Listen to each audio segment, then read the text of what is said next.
Allay pranik deganimiz mana dal mushu shu. Yurak berayotgandan keyin qilish usulini o'rganib olinglar. Xamirsini gang ham qaymoqda yo'g'irimiz, ta'mi shunchalik payzi.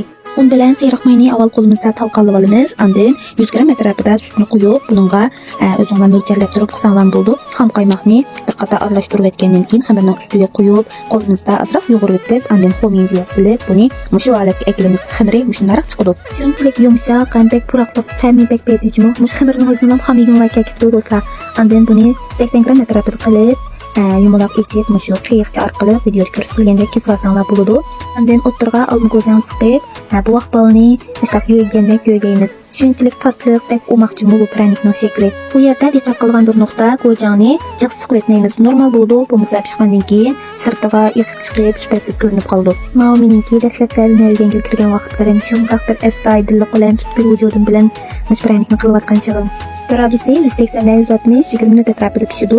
Pishgandan keyin ustiga talqin chechitimiz. Mana shunchalik payzi, buning ta'mi haqiqatan yaxshi do'stlar. Cho'qim bir qilib sinab yiqinglar. Instagramga ko'rishaylik. Xayr xo'sh.